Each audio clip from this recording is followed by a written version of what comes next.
Bismillah ar-Rahman ar-Rahim. Assalamu alaikum, dear viewers. Welcome to this session of a Meezan lecture series. So, this is our third session on the Shari'ah of Jihad. We had started to discuss this all important topic of Islam 2 sessions ago, and we will carry on from where we left in our last session. Just to recap, the most important and the most fundamental thing regarding the whole concept of jihad is concerned. We have to understand, first of all, that jihad, whenever it takes the form of qital, which means an armed conflict, then this can only be done and undertaken by state authorities, by a properly organized government, of course, and it would be something that the ruler of that government would have ordered. Other than that, there is absolutely no possibility that any person on his own or her own or any group organization starts any such militant activity. So all military activity has to be initiated by a state authority. No single person has been given this prerogative. We have discussed this earlier also, that only in the Medinan period were the Muslims allowed to take up arms against their enemies and show aggression. In the whole Meccan period, which lasted for more than a decade, even though they were persecuted, even though they were treated extremely harshly, and they had to twice go to Abyssinia and migrate there to escape the sufferings that were caused on them by the Quraysh and the tremendous amount of suffering we have also seen in our history books, in which we know how Bilal radiallahu anhu, he was really subjected to a lot of torture. Ammar bin Yasir, he also was subjected to a lot of torture, and it was during this Meccan period that the Quran told the believers to just be patient, to persevere in their cause, and wait for the time when the Almighty gives them this signal. So it was only in the Medinan period, when an Islamic state had been established, were Muslims given this permission to wage jihad. So this becomes an absolute clarity. It sheds clarity on the fact that as far as waging war is concerned, waging jihad is concerned, then the only option which people have, which Muslims have, is that unless their state authorities, unless the government, which is properly organized under a ruler, declares jihad, declares a militant struggle, no one else has this prerogative. The second important thing in this regard is that as far as jihad is concerned, in the times of the Prophet, there are two very distinct forms of jihad that were spelled out. One was to give punishment or to mete out punishment to those who had rejected the truth deliberately. And about them, the Quran had said that war can be waged. Of course, as far as war can be waged was concerned, it was the prerogative of the Almighty. The Almighty had given this choice to the believers, or in fact given this order, that in order to curb persecution, also they can undertake militant struggle. So there was primarily two objectives. One of them was to curb oppression, and the other one was to punish people who had denied the truth. But after the passing away of the Prophet of God, only one of these remains, and that is against persecution and injustice and oppression. As far as punishing people who have denied the truth intentionally is concerned, that was something that was specific to God's messengers, and once the last messenger of God departed from this earth, this no longer can be invoked. Also, as far as jihad is concerned, we had seen that in this regard, a lot of things that today have been going on in the name of jihad, they must be rethought of, they must be revisited, especially as far as the current scenarios are concerned. One of them that is blatantly being violated is that war is also waged against non-combatants, and non-combatants are particularly targeted. So this is something which is absolutely forbidden. You just cannot target non-combatants.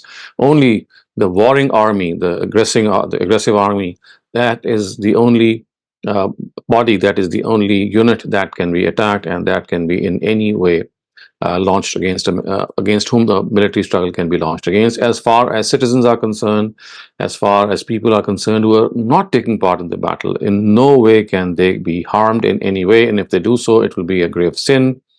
So these were the three important areas that we have discussed. Of course, there were other details as well. We have seen some of the very minute details that have also been discussed. In fact, if I can just summarize some of the things that we have discussed in a little more way, you can see that we have discussed point number one, which is the permission of jihad, and of course, for which I've just been talking and speaking about, that this is something which is only it can only take place when a state has been established. And then the directive of jihad itself was also discussed, and we have discussed the first 3 points: the nature of the obligation, the driving force, and the ethical limits. And today we'll be discussing the fourth one, which is the ultimate goal. But also, just to recap, remember this is basically Ustaz Javed Ahmed Ghamidi's view on jihad that he has enshrined in his book Meezan. And basically, it's a summary of what we are discussing here. And at the same time, I've also been discussing the fact that as far as these discussions are concerned, these sessions are concerned, they are not in the same order as the chapters of the book, but inshallah later on they'll be arranged in the same order. And as far as the current topic is concerned, the topic of jihad, because we are discussing the directive of jihad, and we have already discussed the nature of the obligation, the driving force, and the ethical limits, and today we are going to discuss the ultimate goal. So the verses which are very fundamental in this regard, they were discussed and read out in our first session. I'm going to read them out again today so that we can connect to them and see how the ultimate goal of jihad, which is the real topic today, is derived from these verses. So I'm just going to read out the translation. So these are being displayed before you. It says, "And fight in the way of Allah with those who fight against you, and do not transgress bounds in this fighting." So again, something which is very prominent is that only people who fight against you, only the combatants, only the people in the army that is attacking you are the ones that have to be targeted. No other individuals can in any way be attacked. "Indeed, God does not like the transgressors, and kill them wherever you find them, and drive them out of the place from which they drove you out. And remember, persecution is worse than carnage. But do not initiate war with them near the holy Kaaba unless they attack you there." So an important thing is that the war cannot be initiated in the vicinity of the holy Kaaba, and it can only be done as a defensive measure. And of course, this was also something that the Muslims and the believers, when they undertook or they decided to undertake jihad, was something of a possibility. And because of the fact that they were living in Medina and they wanted to go and visit the holy Kaaba, there was always a chance that the Quraysh would stop them, and then bloodshed would result. So in this background, it is being said, it has been clearly said, that you just cannot initiate any bloodshed unless you face bloodshed, unless you face an attack. And so it's said that do not initiate war with them near the holy Kaaba unless they attack you there. But if they attack you, put them to the sword without any hesitation. Such disbelievers deserve this very punishment. However, if they desist from this disbelief, Allah is forgiving and merciful. And keep fighting against them until persecution does not remain, and in this land Allah's religion reigns supreme. But if they mend their ways, if they mend their ways, so it seems that some part of the text is missing here, of course. So we will insert that text here, but basically it means that if they mend their ways, then there is no reason to continue with this offense. As far as the ultimate goal of jihad is concerned, that is something that has now to be, that is something that we will now undertake here. So as far as the Quran is concerned, it says that it can only be undertaken against two things. I mean, jihad is something can only be undertaken against two things, and one of them is against persecution, and the other one is to make the religion of God reign supreme. And for this second objective, of course, the words used in Surah Baqarah and Surah Anfal are yakuna dinu lillah, which means God's religion reigns supreme, and the other ones are yakuna dinu kulluhu lillah, all of God's religion reigns supreme. respectively. So remember, as far as the first objective is concerned, which means that people who have denied the truth intentionally and they have to be punished, the word fitna has been used. So the words are la takunu fitna.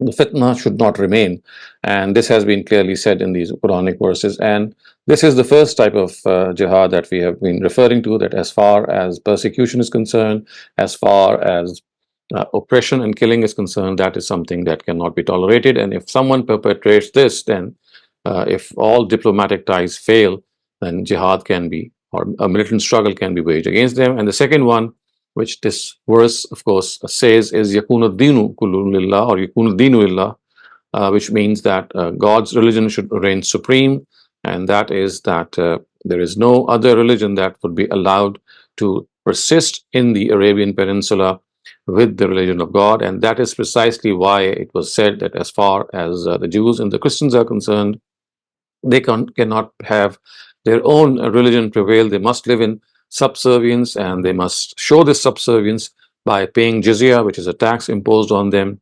And so the Quran has made it amply clear in this regard. So as far as this goal is concerned, it has to be understood that the Quran is making its point by saying that for as far as the people are concerned who have deliberately denied the prophets of God, have intentionally deliberately denied God's message, it means that they are ones who have to be, in fact, taken into account. And the Quran has actually said that as far as this fitna is concerned, which is persecuting people for the cause of God, against the cause of God, which means that, of course, you're not allowing people to practice their own religion. Remember, the Quran has said, al-fitnatu ashaddu min al-qatl, which means that fitna or persecution is a greater crime than murder. Persecution is a greater crime than murder, and that is why it is essential that as far as murder is concerned, we know how heinous a crime it is. But other than that, we must also understand that when people, they undertake such heinous crimes, and they have to be punished in this way as well. So in the case of people who have submitted to the Almighty, of course, it means that they have accepted the truth. They are ones who are in no way going to be taken into account. But other than that, people who are undertaking injustice in any way, then they have to be punished for this injustice. And remember, this is something of something which is actually grouped with all these directives, that as far as persecution is concerned, one form of persecution, of course, is that you are being, or one form of injustice is that you are persecuting other people. So other forms of injustice also are something that have to be undertaken. Now, as far as the fact is concerned that why should people be punished who have intentionally denied the truths. For that, we have to go a little bit deeper and understand the whole concept of the law of messengerhood. We have discussed it in other sessions as well, because this law is something which relates in various ways to various parts and contents of Islam. So here it has to be understood that the Almighty has said, and you can see that this law is being displayed on your screens. It says, وَلِكُلِّ أُمَّةٍ رَسُولٌ فَإِذَا جَاءَ رَسُولُهُمْ قُضِيَ بَيْنَهُمْ بِالْقِسْطِ وَهُمْ لَا يُظْلَمُونَ. And for each community there is a messenger. Then when their messenger comes, their fate is decided with justice, and they are not wronged. And it is here that we have to understand that as far as the Quran is concerned, it says that there is a law that has to be understood with respect to the Quran, and this law is something that has been described in the Quran in a lot of detail. And that is that as far as individuals are concerned, if they in any way are guilty of denying prophets of God and messengers of God, then about them the Quran says then that they cannot in any way be allowed to go scot-free. They have to be punished. And for this, the law that has been just been described here, dear viewers, is something that we must concentrate on. This is what we call as the law of itmamul hujjah. It means that as far as individuals are concerned, uh, people who deny a prophet of God intentionally, they are put to God's test in a way that, as far as those people are concerned who are primarily monotheists, God gives them the opportunity to live on their religion as much as they can.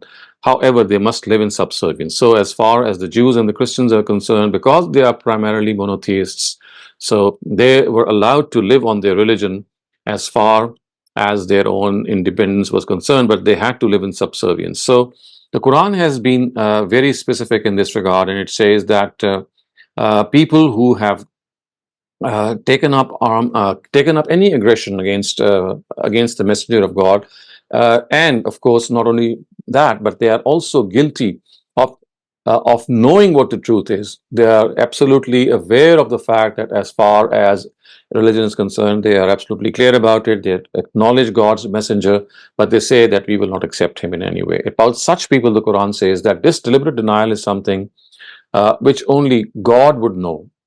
There is no other person other than God who can know whether a person is intentionally denying out of his or her own intention or not. So it is God who tells his messenger that now it is the time that he has to migrate from his people, he has to leave his people, and they are ones who will now be subjected to punishment, either through divine disasters and divine calamities, these various forms of elements of nature like earthquakes and tornadoes and cyclones will destroy them.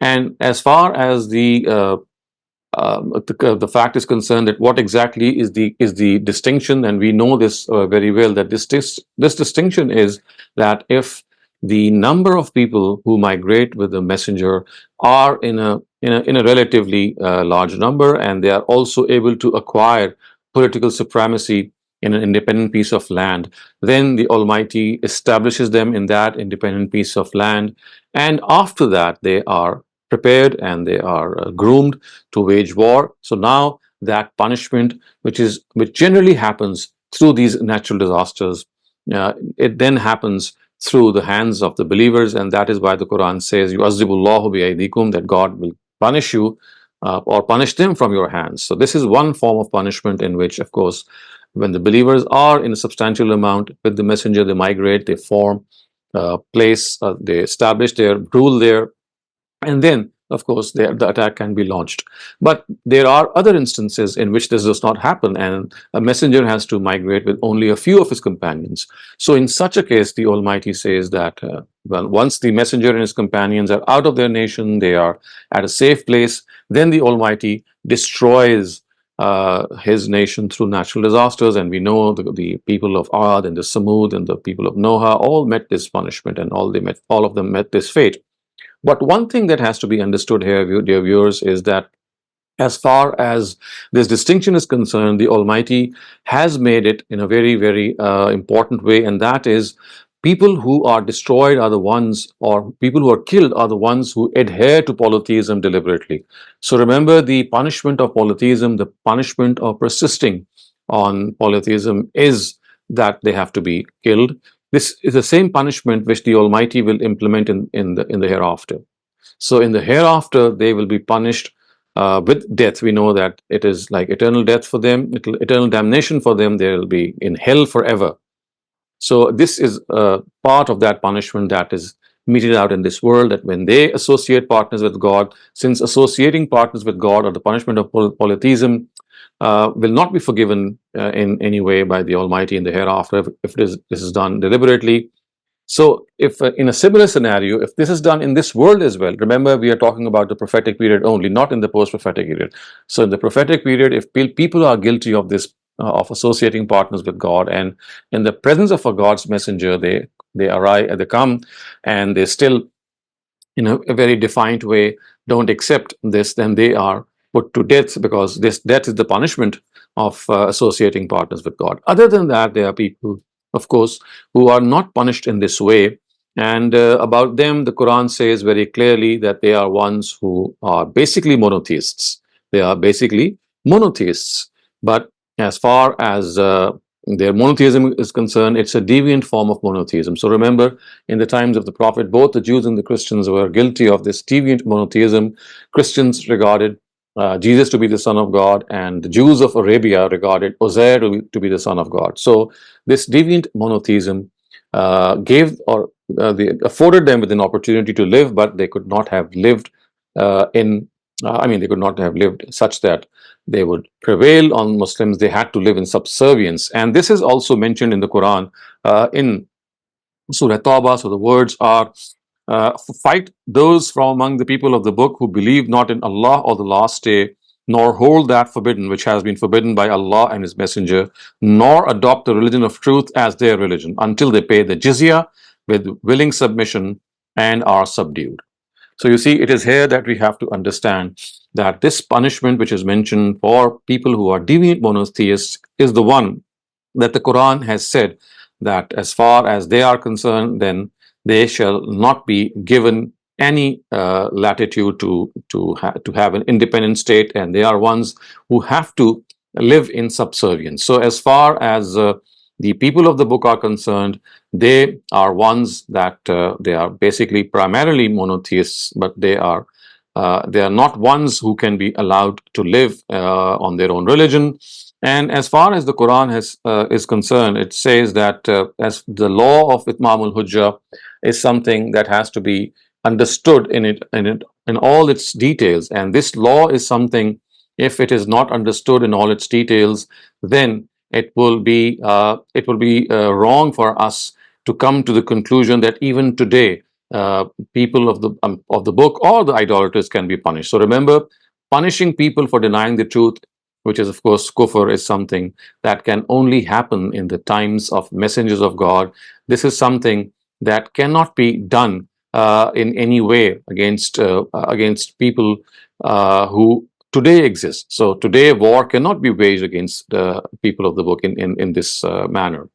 So if we look at the times of the Prophet of God himself, we will see that in the case of Prophet Muhammad, once the Itmam al-Hujjah had taken place and the Prophet had migrated with his companions to Medina, it was the Jews who were subdued first. They had been granted amnesty because of various pacts.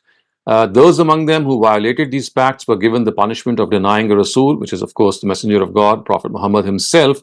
And we know that the Prophet exiled the tribe of Banu Qaynuqa to Khaybar and that of Banu Nazir to Syria. Afterwards, the power they wielded at Khaybar was crushed by an attack at their strongholds. And prior to this, we also know that Abu Rafi and Ka'b ibn Ashraf were put to death in their houses. The tribe of Banu Qurayza was guilty of treachery and disloyalty in the Battle of Ahzab. And when the clouds of war dispersed and the chances of an external attack no longer remained, the Prophet laid siege around them. And when no hope remained, they asked the Prophet to appoint Sa'd ibn Mu'az as an arbitrator to decide their fate. Their request was accepted, since at that time no specific punishment had been revealed in the Quran about the fate of the Jews. So Sa'd ibn Mu'az announced his verdict in accordance with the Torah. As per the Torah, the punishment for treason was that all men should be put to death, the women and children should be enslaved, and the wealth of the whole nation should be distributed among the conquerors. And this is exactly what happened regarding the Banu Qurayza. So Sa'd ibn Mu'az gave his verdict based on the Torah, because there was no clear, the verdict in this regard had not been revealed in the Quran by that time. Now, in accordance with this verdict pronounced, all men were executed, and no other incident other than that we know worthy of note took place regarding the Jews in Surah Tawbah, in which the final judgment had been pronounced. Now, as I've just said, that this directive related to both the Jews and the Christians. The punishment mentioned in these verses was in fact a show of great lenience to them because of the fact that they were originally adherents to monotheism. In reality, they had become worthy of death and destruction after deliberately denying the truth. But because of the fact that they were primarily monotheists, they were not given this punishment, and also they did not benefit from this lenience after the death of the Prophet, because they once again resorted to fraud and treachery. So we know that the Jews of Khaybar and the Christians of Najran, after the Prophet had passed away, were exiled once and for all from the Arabian Peninsula by Umar because of this treachery. And that is why the Quran says, وَلَوْلَا أَنْ كَتَبَ عَلَيْهِمُ الْجَلَاعَ لَعَذَّبَهُمْ فِي الدُّنْيَا وَلَهُمْ فِي الْآخِرَةِ عَذَابُ النَّارِ, which means that had it not been that God had decreed exile for them, He would have certainly punished them in this world, and in the hereafter theirs shall be the torment of the fire. So this is as far as the fate of the people of the book is concerned. However, when the idolaters of Arabia had been similarly subdued, it was proclaimed in Surah Tawbah that in future no pact would be made with them. They would be given a final respite of 4 months, and then they would be humiliated in retribution of their deeds and would in no way be able to escape from this punishment. So Mecca was conquered, and just as some of the active adversaries among them had been executed when they were caught as prisoners in the Battle of Badr and Uhud, similarly, on this occasion also, these adversaries were put to death.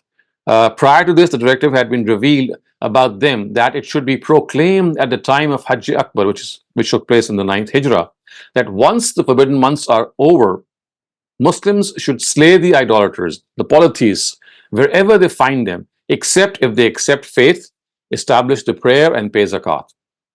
But those among them who were bound in time bar pacts with Muslims were an exception to this directive. So Muslims were asked to honor these contracts until their stipulated time period expired.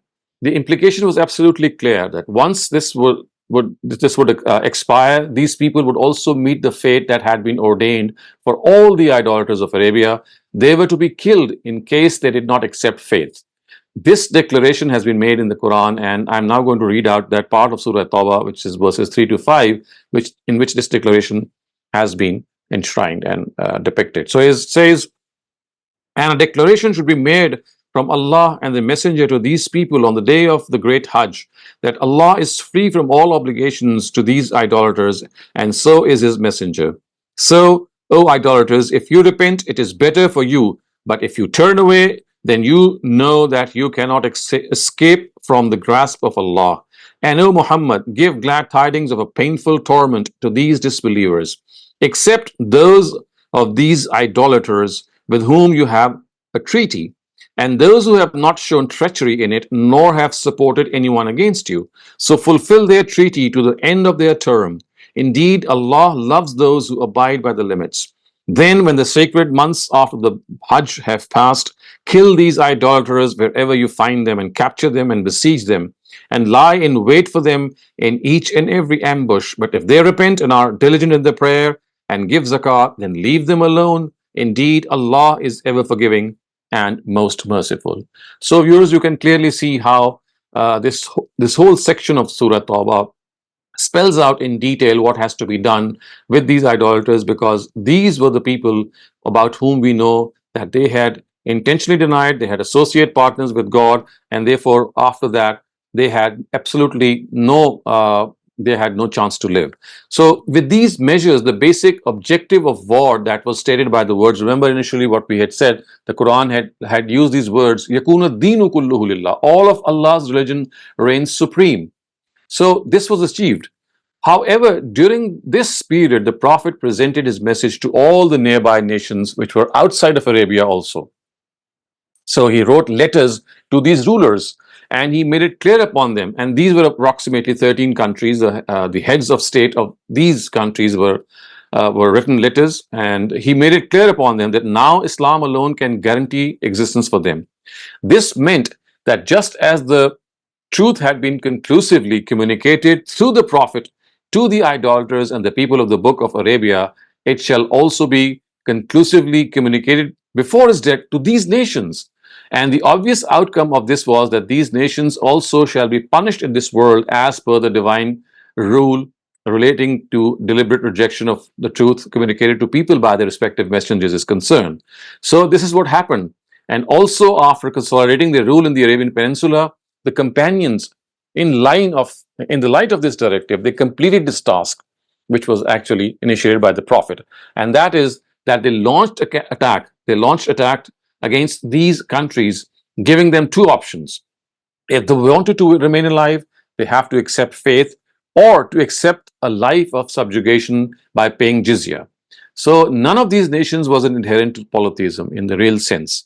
Otherwise, they would have been treated in the same way as the idolaters of Arabia. So all these 13 states were primarily of the nature of the people of the book, and they were the ones about whom we can clearly say that to whom the truth was communicated. They knew what was going on in the land of Arabia. It was not just the letters that were sent to them that became a cause of their punishment.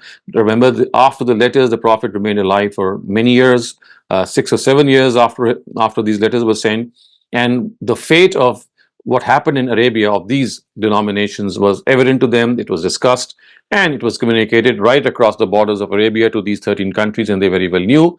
So, as a result, they also became subservient.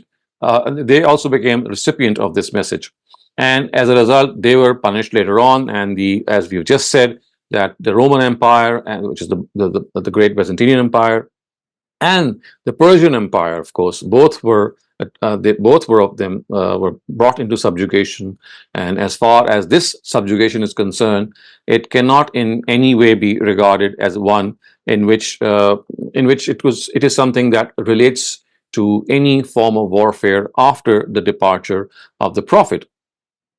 Also, we have to understand that as far as the punishment of persecution is concerned, the Quran has made it amply clear that this is something that is the only form of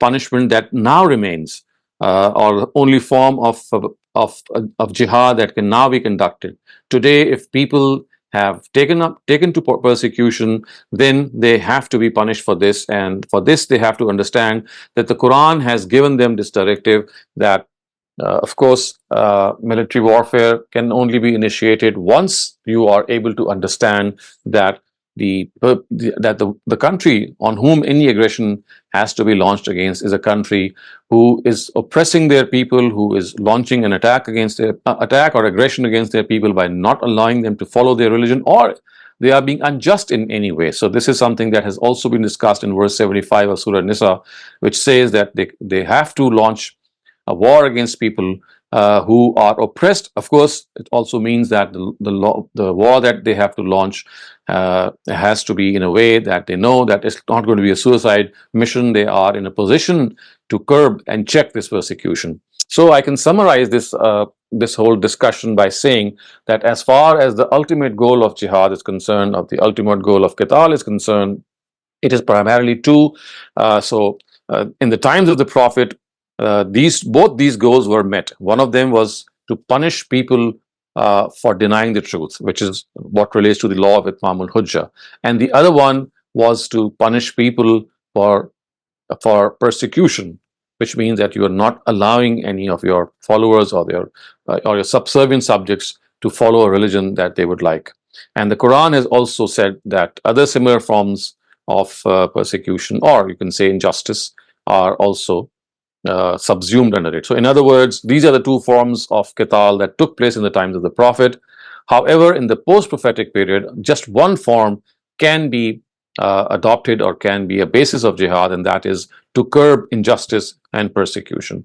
As far as punishing people for denying the truth is concerned, this type of militant struggle or this type of jihad was solely the prerogative of God's messengers. It cannot be extended in the post-messenger era, in the post-prophetic era. So today, of course, that is something that cannot even be initiated in any way. The only form of jihad that can today take place is the one which I just described before you, against oppression and persecution, and that too when we are absolutely sure of the fact that this is a battle that is reasonably has a very high chance of winning, and at the same time also all diplomatic ties have failed. Yes, we do have some more topics that we will inshallah discuss in our next sessions, which include divine help, the captives of war, the spoils of war. These are the directives and topics that we shall discuss. But primarily, as far as the directive itself is concerned, we have covered a very major part of that. And with those words which I spoke at the beginning of the session, that remember this qital or this militant armed struggle is something that cannot be undertaken by any individual or organization. It can only be undertaken by a state, a country, a government, and if that is not the case, then we are not allowed to lift arms in any way.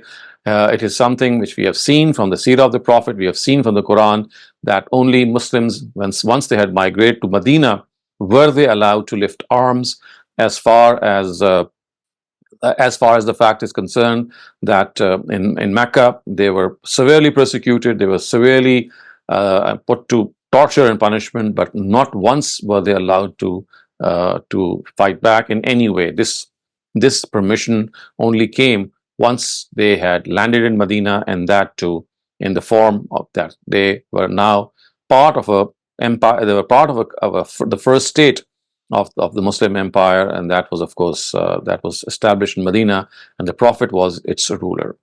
So I will end my session here with this important confirmation that this is a topic that has to be understood in its very fine details. And remember, one of the causes of today's militancy is by not understanding this law, and the wars which the Prophet of God undertook in his own times, or the ones in which he were attacked, are regarded to be analogous as extrapolation, that today also we can wage war in a similar way. Remember, those wars were primarily concerned with the law of Itmam al-Hujjah, the law of messengerhood.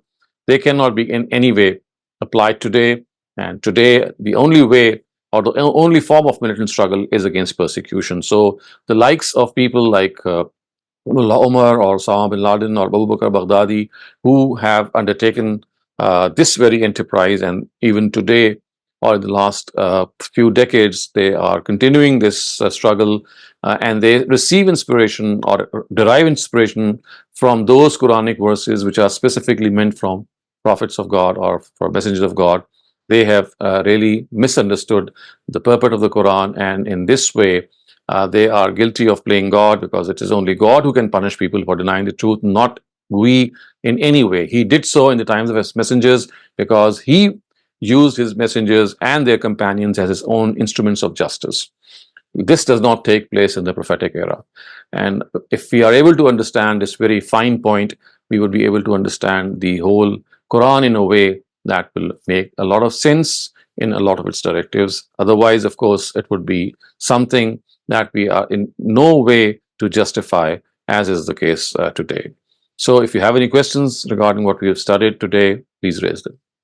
Thank you very much, Dr. Saleem. Our first question asks, now as the Muslim Ummah is scattered in the form of a number of independent Islamic countries, can each of the Islamic country, in its individuality, decide to wage qital against those who persecute Muslims in other countries? Yes, that is correct. So individually, I mean, that is a decision that now can be made on an individual basis, because each of them is now an organized country. And so therefore, before they even do that, they have to also see that most of the Muslim countries today are signatories in the United Nations Charter of Peace, in which they have undertaken and given their consent that they will not wage war against other countries.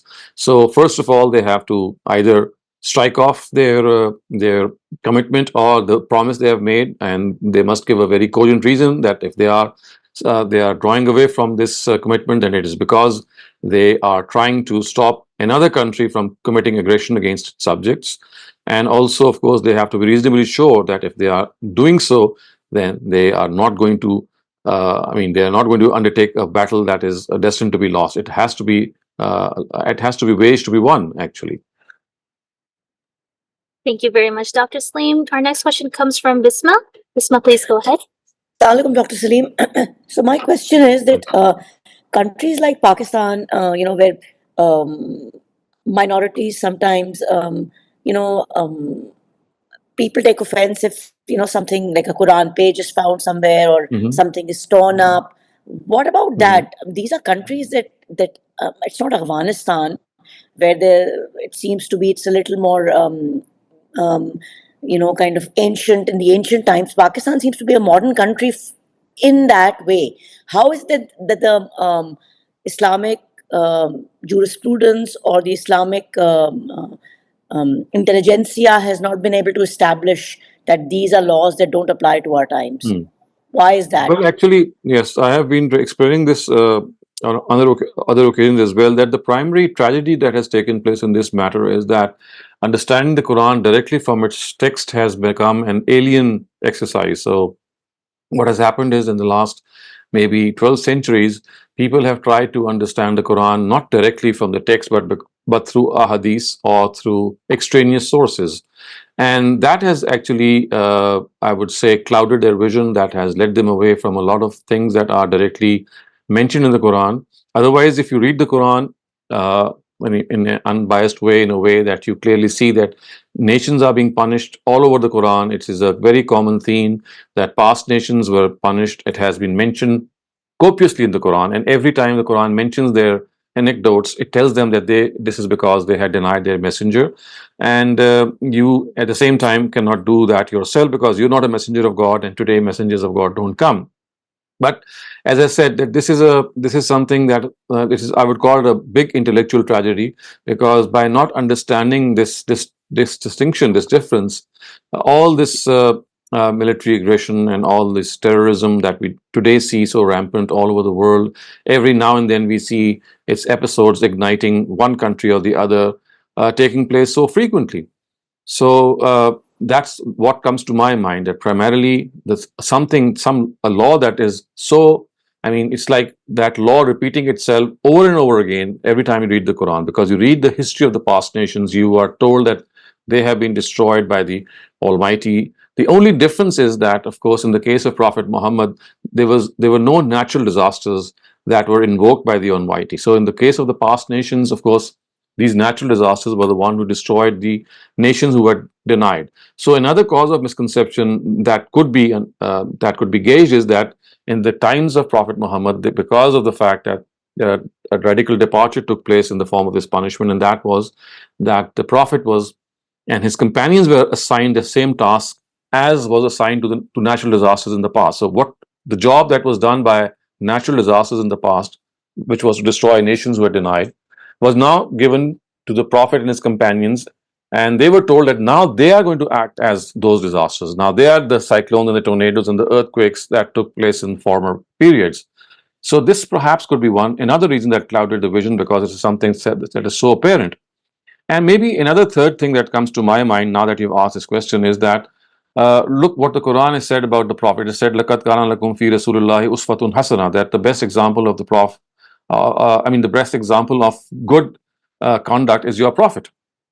So when they saw, or when they observed that the Prophet was also given this authority that he could wage war against disbelievers to punish them, so they thought that they are just following him, without realizing that yes, the Prophet is Uswa Hasana, he's an exemplar to all of us, but not in some of the very specific areas. Thus, for example, look at the fact that he had to pray 6 prayers. For example, it's mandatory to pray 5 times for us, but for him, the tahajjud prayer was mandatory. So he that is a special thing. So in that case, you cannot say that you have to follow the Prophet. So similarly, he was given the permission to marry more than 4 wives, and that has a very specific context. Again, you cannot make him an exemplar here.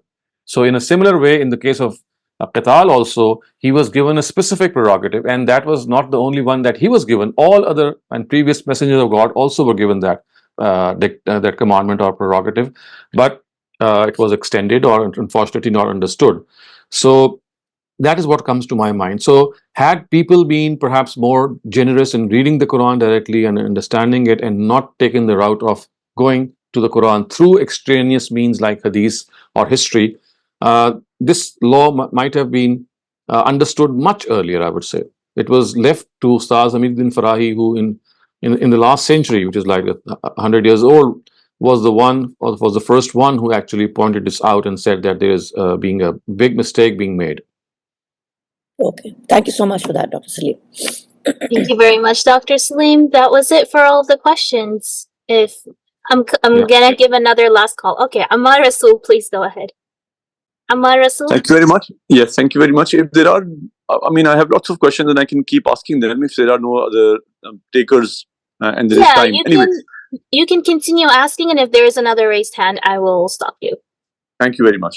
Dr. Saleem, about this particular thing that you just said, and I have thought about this before as well, that if, you are saying that it was only 100 years ago that Ustad Ahsan Islahi pointed out this. To be precise, it's Samin Farahi, actually, his teacher. Sorry. This gentleman, noble gentleman, he pointed out that this is a divine law that keeps repeating itself in the times of the prophets, and it has happened in our case as well, and we have to look at these verses in a different way. And so would it not have been better if these very harsh verses, very harsh sounding verses, against those who do not believe, might have been delivered to the prophet in secret or in private, and had not been made part of the Quran, which is going to be a book which is forever till the final days.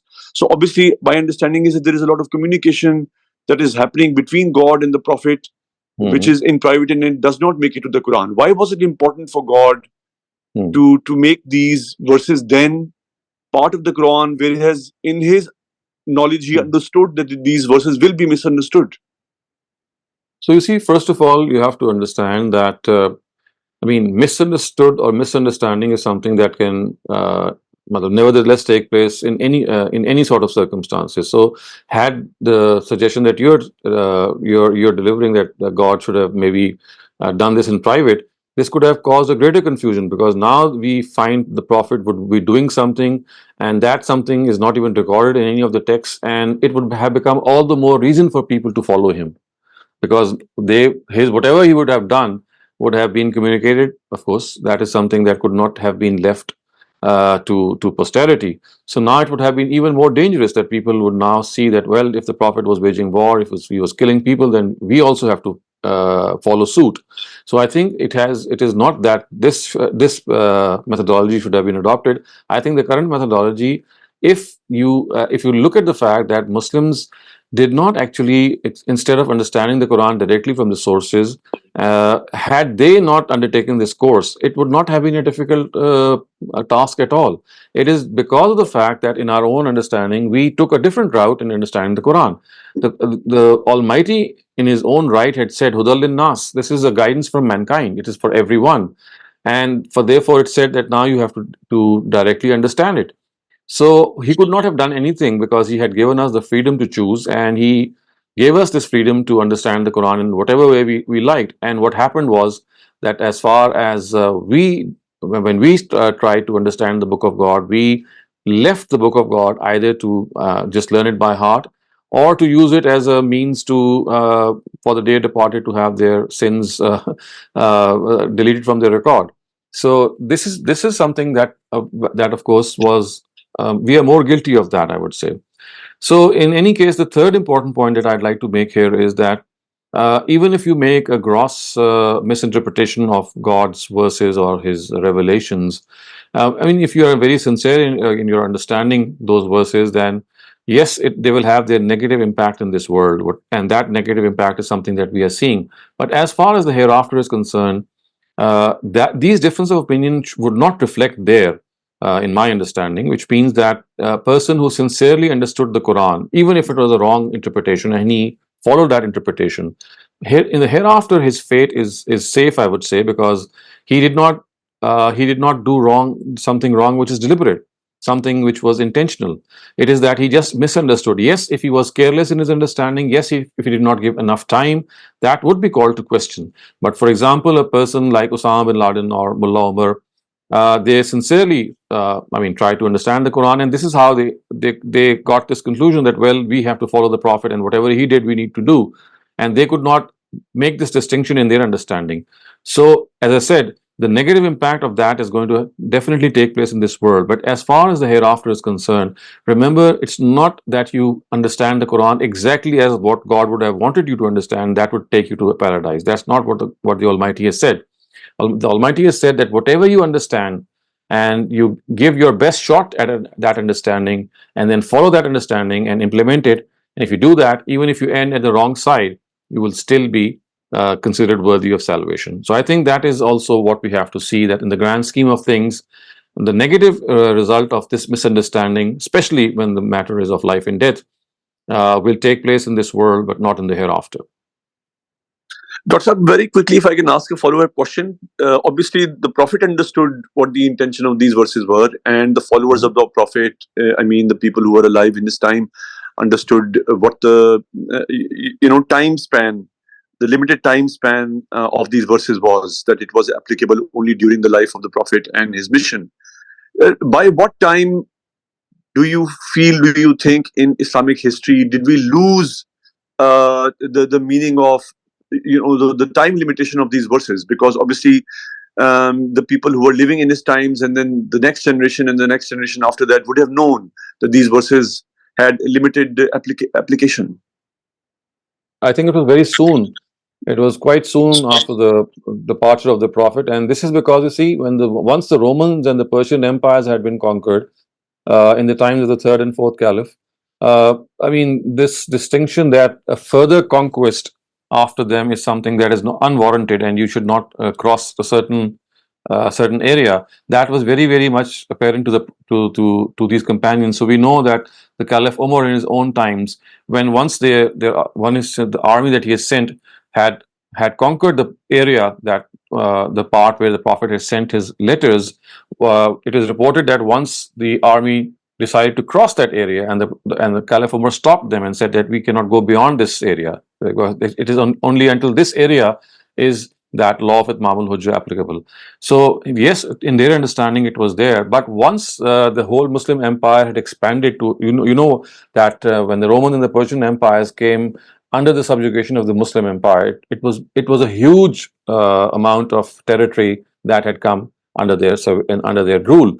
So later on, in the times of the Umayyads, I would say, and the Abbasids before them and after them, of course, it was like a momentum that had been built up of conquests, and without realizing that it was not a conquest that was assigned to them because of the fact they are going to wage war and punish people. It was as if that in that momentum, our own fiqh and our own jurists, that they were not very precise in this command. And of course, remember, the command of waging war against persecution, something was already there.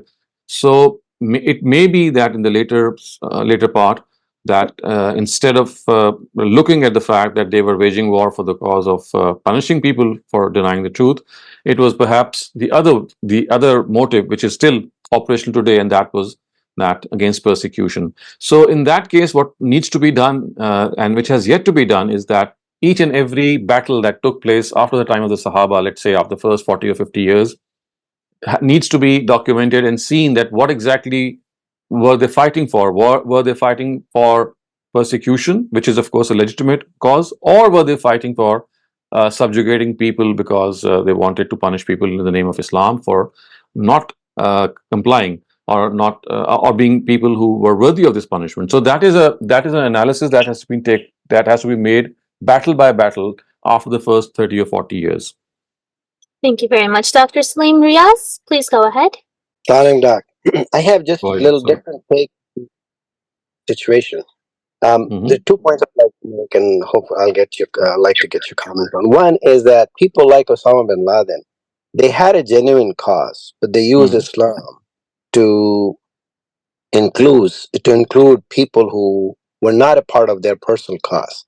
And the other comment which I have, and I'd like to get your opinion on, is in the last 30 years, enemies of Islam, and I think most of whom I'm talking about, they have done a wonderful job of associating Islam and terrorism, even when there are causes which are legitimate to Muslims. Thank you. So you see, as far as Osama bin Laden is concerned, I mean, if you say that he was misusing the Quran or wrongly using the Quran, I mean, that is something relative. Yes, to me, he was doing that. He was not. I mean, he had a wrong interpretation of Islam. But I think what he himself had is something only God can judge. That if he understood his interpretation to be the only correct version, and he was very sincere in following.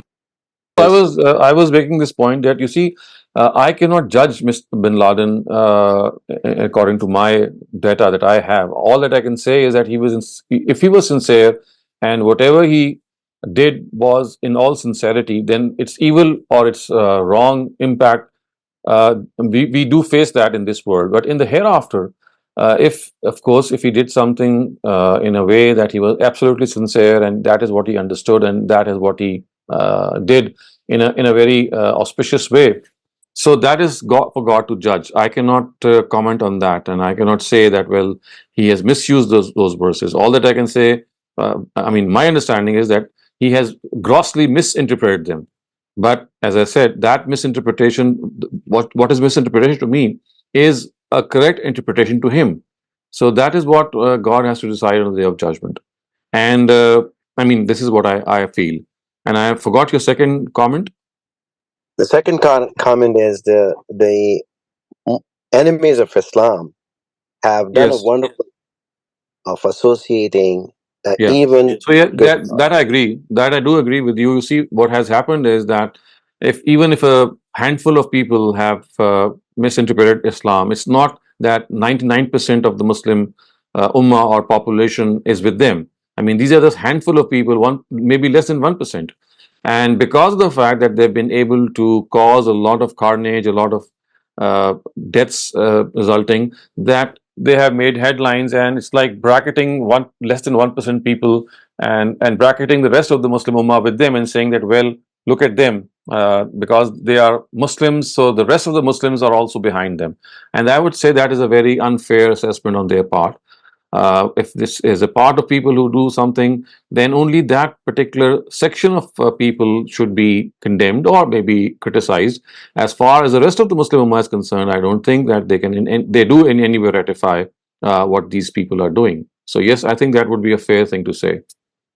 Just one thing, if I may. Of course. We knew from his sort of his jihad in certain ways. I'm just bringing up him simply because I know this could happen anytime in future, which Yes. is that we know already that Osama bin Laden was cornered and he loved to basically take the revenge for the Westerners getting into Saudi and so on historically. And the only tools he had left over was to get out and kind of get a team of people together so that he can achieve whatever he needed. I mean, I'm not asking. I mean, I'm not saying that his causes were good or bad, but this situation could be used by anyone else bringing up in Islam, whereas they may have a genuine reason. That's fine, but particularly relevant to them rather than the whole ummah. Yes, that's what I'm saying. I mean, this is something, if they had done, other people can follow suit, and they are following suit. So even today, Abu Bakr Baghdadi in Nigeria, he has exactly the same agenda, and he is interpreting the Quran in the same way. But remember one thing, that this is much before Osama bin Laden became very prominent. I have talked about this before as well, that in the 1990s, and to be exact, it's 1994, I think, he issued a communique in which he had declared the United States to be to be his enemy number one. And in that communique, in that declaration, there were certain Quranic verses cited. And amongst those verses were the verses that we have just discussed, that are found in Surah Tawbah, which are specific to God's messenger. So I think that we are also to understand that he was being governed by an ideology that he had derived from the Quran, but which I said actually is a particular case or a very specific case of misinterpreting the nusus or the injunctions of the Quran, because those injunctions and those verses are specific to God's messenger, and he had cited exactly those verses, and said that, look, this is what the Quran says. So the words that I do remember were فَقَاتِلُوا أَئِمَّةَ الْكُفْرِ, which are one of the verses of Surah Tawbah. It says that kill or fight these leaders of disbelief, and he said this leader of disbelief today is the United States. So I think that this is what he believed, and yes, of course, I would say wrongly believed, but then that is what he believed sincerely. And if this is really the case, that he sincerely believed that he was following the Quran, that's what I'm saying, that in the hereafter, in all probability, inshallah, God will, judge him on what he sincerely understood.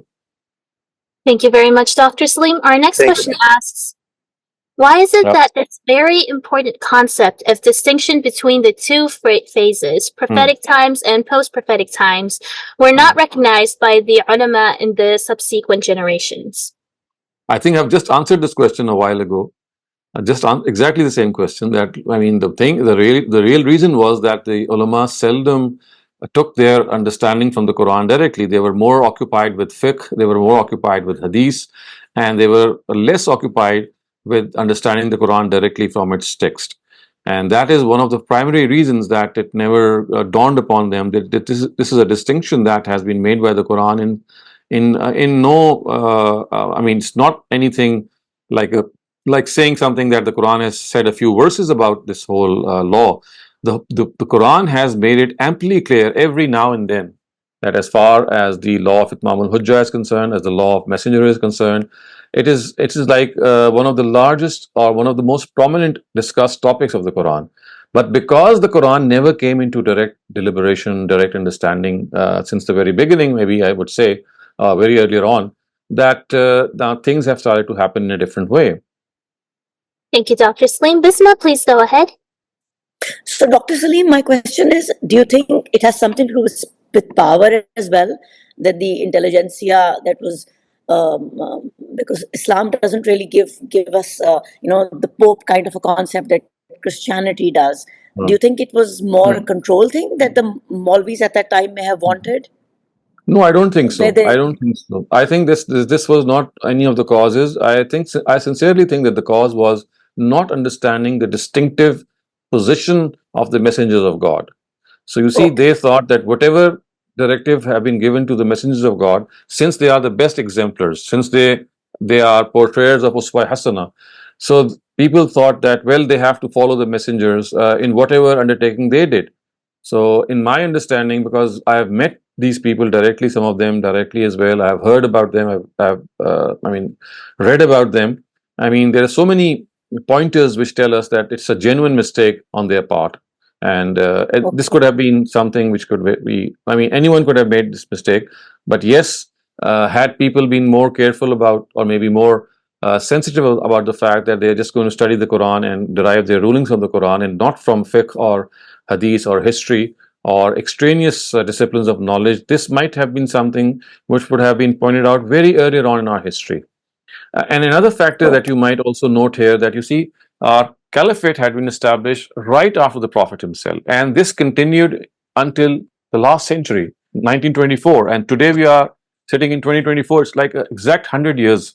So in those centuries in which the caliphate was there, because of the existence of the caliphate, because of the existence of a Muslim empire in some form or the other, you see, these sentiments were appeased in some form or the other, and Muslims were undertaking war, at the same time suffering from in various areas. We know the Crusades had happened in all this time, and a lot of things were going on. It's only in the last 100 years that, because of the fact that there's no caliphate anywhere now, they are independent countries, and persecution is taking place there. And now that their caliphate is no longer there, Muslims have this yearning to gain their past glory. And to gain their past glory, they think that going to the ballot, which means to go through an election process, is something that's not going to yield anything to them. And then some of them also think that democracy is against Islam. So all these issues actually clouded their vision, I would say. And in the end, they just thought that the only option that they are left with is militancy. And again, for this option too, they thought that it's not that they have, worked up this option themselves. They thought that they found its source in the Quran. So you see, there is a whole history of everything, and that is how I think it happened. And of course, then there were people other than the sincere ones who took advantage of the situation, and they used this as an agenda to settle their personal vendettas, or to settle some revenge, or to certain other things. But then, as I said, when you do certain things in a wrong way, then you give an opportunity to all other people to step in and take things to their own advantage. So that is something that could have taken place, but that's not the primary reason to me, I think. Okay, so just a short question. Can I ask it, Mariam, or Yeah, go somebody else?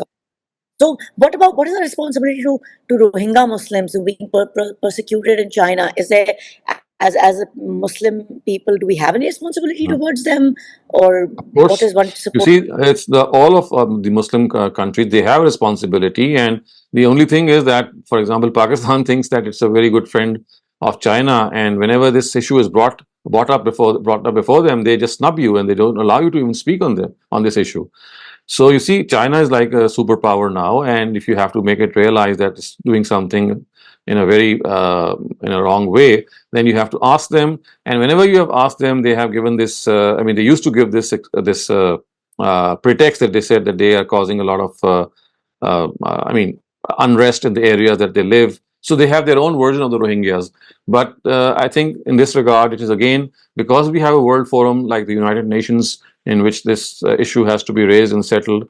It's not just that you can wage war against China, because I've said this earlier on also, that today waging war cannot be an option unless and until you withdraw as a signatory from the United Nations, because almost every Muslim country has entered into this pact that it will not commit any aggression. So, I mean, you first need to call them to account in the United Nations platform and tell them to be answerable for what they did. And then at the same time, create a pressure from the Muslim bloc, which of course is not there at the moment, but somehow if that can be possible. And thirdly, if there's a Muslim country or maybe a group of them that can really challenge the Chinese for this, and they think that the only way out is a militant struggle or a military campaign, then of course they have to first of all withdraw from the United Nations signatures that they had done to for a no war pact. So these are a lot of steps, and there's a lot of things that are hindrances towards this. But one thing is certain, and that is that any moral pressure which these Muslim countries can create, they are not creating that even. Even there's no one talking about them in a sufficient way, because everyone is afraid of China. So remember, Chinese, there's a communist regime there. They would not allow people to, even within their own country, there is a big hush up. Of course, there are good people there as well. So they are, if they talk about what their country is doing, they're just going to be picked up and just disappear. So that there is this tyrannical atmosphere within China as well. And outside of China, we know that very few people or very few countries are in a position to take them to task in any way. I'm not taking in a negative way, but even to ask them to explain what they are doing. So even that is not happening. Thank you so much for that, Dr. Saleem. Thank you. Ammar Rasul, please go ahead. We're short on time, so please try to keep your questions concise. Thank you very much. Very quickly, I want to say that the Rohingya Muslims are in Burma, and the Muslims being persecuted in China are the Uyghur Muslims. Okay. Oh, yes, Here is my question. Correct. Yes. Here is my question. Dr. Saab, I wanted to ask you about the liberation movement of Algeria. This starts in 1950s, and they, during the 20 years, they are able to win their liberation.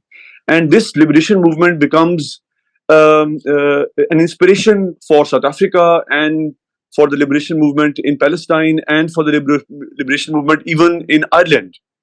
And what is strange is that these people are not only attacking combatants, they are also attacking non-combatants, because there are huge French quarters just like in Israel and Palestine right now, and Correct. these Muslims are going in and they are attacking non-combatants and civilians constantly. Also, from the Quranic rule or the God's rule point of view about you being somewhat commensurate to your enemy as far as power, military power is concerned, these people were nowhere near to the power of the French military. Yet, God somehow granted them victory, and they won their liberation, and now they have a free country.